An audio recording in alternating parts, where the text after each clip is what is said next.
मुझे भूख लगी है, मुझे खाना दो ना। अरे मेरा प्यारा बेटा, अभी खाना देती हूँ।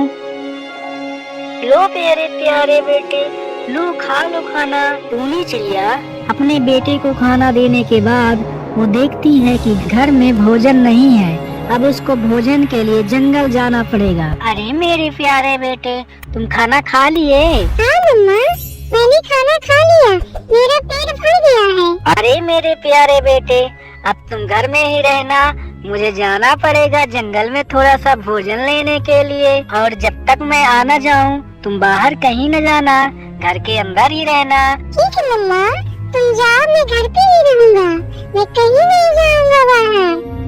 फिर टूनी चिड़िया भोजन की तलाश में अपने घर से जंगल के लिए चली जाती है और जंगल में उसे आम का पेड़ दिखाई देता है जिसमें ढेर सारे पके सुंदर सुंदर आम लगे होते हैं। वाह, कितने मीठे मीठे आम के फल लगे हैं, क्या बात है। अभी जाती हूँ, तोड़ती हूँ और अपने बेटे के लिए आम के फल लेके जाती हूँ। चलती हूँ, अभी तोड़ती हूँ। फिर टूनी चिड़िया उस आम के फल को तोड़ने के लिए जाती है, लेकिन बच्चों उस आम के पेड़ की रखवाली एक दुष्ट कौवा करता है और वह कौवा टूनी चिड़िया को आम की ओर आते हुए देख लेता है। टूनी चिड़िया आम के पेड़ पर जाकर, वाह कितनी सुंदर सुंदर फल है, अभी तोड़ती हूँ। अरे ओ दुष्ट चिड़िया, मेरे आम के फल को नहीं छूना, मेरे आम के पेड़ से भाग जा चिड़िया, भाग जा, नहीं तेरी खैर नहीं। अरे कौवा भैया, मुझे एक आम के फल को तोड़ लेने दो, एक आम मुझे दे दो, अपने बेटे के लिए ले जाऊंगी। नहीं, मैं तुझे फल नहीं दूंगी, तो चिड़िया भाग जाए यहाँ से, नहीं तो तेरी खैर नहीं। फिर टूनी चिड़िया निराश होकर वापस चली जाती है और जंगल के रास्ते में आते हुए उसको कुछ दाने दिखाई पड़ते हैं तो वो लेकर घर चली आती है। मम्मा आ गई, मम्मा आ गई, मम्मा आ गई। मेरे बेटे, मैं आ गई ना, लो थोड़े से भोजन खा लो, ये मीठे मीठे दाने खा लो। फिर टूनी चिड़िया मिट्ठू तोते के पास जाती है।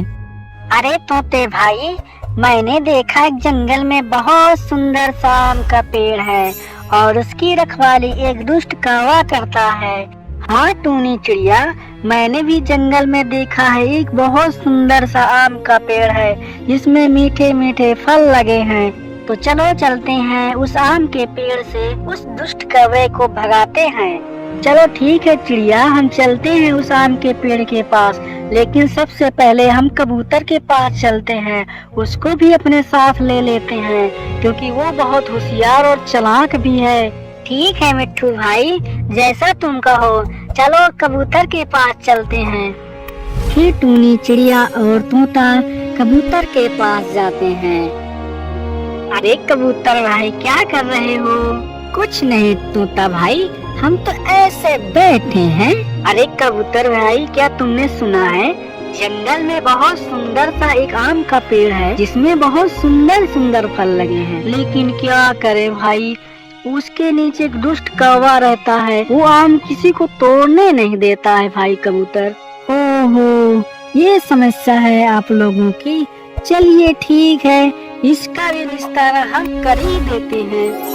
तो सुनो, सबसे पहले चलते हैं जंगल के चील राजा के पास। फिर मिट्ठू तोता और टूनी कबूतर चील राजा के पास जाते हैं। कहो कबूतर, कैसे आना हुआ हमारे पास? क्या तुम लोग मेरा भोजन बनने के लिए आए हो क्या? नहीं चील भाई, हम तुम्हारा भोजन बनने के लिए नहीं आए हैं, हम तो तुमसे एक मदद मांगने के लिए आए हैं। अरे कौन सी समस्या है तुम्हारे पास? और मैं तुम्हारी अगर मदद कर दूं तो मुझे क्या फायदा होगा, मुझे क्या मिलेगा? अरे चील भाई, अगर तुम हमारी मदद कर दोगे तो हम तुमको समंदर से ताजी ताजी मछलियाँ रोज खिलाया करेंगे, ये हमारा वादा है। ठीक है, तो बताओ क्या बात है, कौन सी मदद करनी है मुझे तुम्हारी? अरे चील भाई, जंगल में एक बहुत सुंदर सा आम का पेड़ है, जिसमें सुंदर सुंदर रसीले रसीले आम के फल लगे हुए हैं और उसकी रखवाली एक दुष्ट कौवा करता है और हम चिड़ियों को आम के फल को खाने नहीं देता है वो।